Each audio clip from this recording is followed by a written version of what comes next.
Rahantsika ny vaovao eto toerana ny taranja savate box française.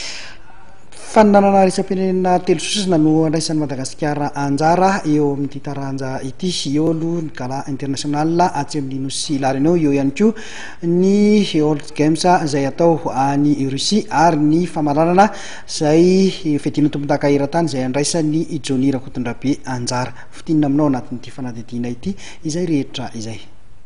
Fifaninanana resam-pirenena telo sosona no andraisan'ny Fédération Malagasy ny taranja boxe française savate anjara. Eo ny lalao famaranana fedina ny tompon-daka eran-tany izay nahatafita any Johnny Rakotondrabe. Ny 14 Novambra 2024 izao no hotanterahana any Clermont-Ferrand any Frantsa ity lalao famaranana ity. Araka ny fantatra dia teratany frantsay no ikatroka amin'ny Johnny amin'ny ity famaranana ity eo amin'ny sokajin-danja latsaky ny 45 kilao. Falmanina moa fa ilana nomany efa vonintsika atleta itonan'ny amboary nefa ny manako izany teny atsika fa tsy sangatsangana nefa ny mety d'or.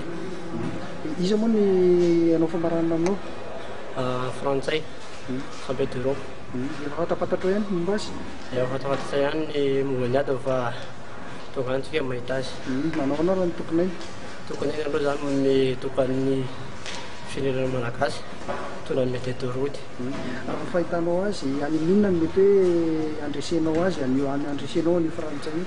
Any amin'ny resaka taktika izany ny andresantsika azy. Ny lalao faharoa dia ny gala international ny La Réunion izay nitotosaina omaly sabotsy tatsy La Réunion ihany ka solotena efatra mianadahy no niary ny voninahitry Madagasikara tamin'izany.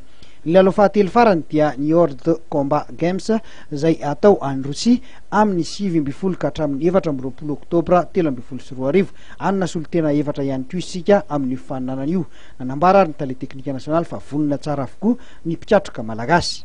Raha ny fanomanana teknika aloha zany dia tomombana efa ray volana zany zao nanaovana fanomanana tamin'izao 2 volana katroka dia ao tsara ny ara teknika ary mandatentsika fa azo fandresena amin'ireo lalao resam-pirenena telo ireo. Toy izao ny firafitry ny ekipam-pirenena malagasy isan-tsokajiny amin'ireo faninanana ireo. Ireo izay atrika ny gala international ny La Réunion aloha misokajy zazavavy latsaky ny 20 kilao dia ahitana Andria Naivo ary vahiny rindra latsaky ny 20 kilao dia sandatry ny aina Claude Loyal. Teo misokajy lehilahy kosa dia latsaky ny 15 kilao Mamono Severin misokajy junior latsaky ny 15 kilao ihany misokajy junior kosa indray dia ny Menanjanahary Alphonse. Izay atrika ny World Combat Games any Russie kosa indray misatroka zazavavy dia ahitana ny Rantany Niaina Kristina latsaky ny 10 kilao dia ahitana Rafarson Ertoky. Eo amin'ny sokajy lehilahy kosa latsaky ny 15 kilao dia Rajao ary manana Ondry Niaina ary eo amin'ny canne de combat kosa dia ahitana Arandrena Solo José Michael.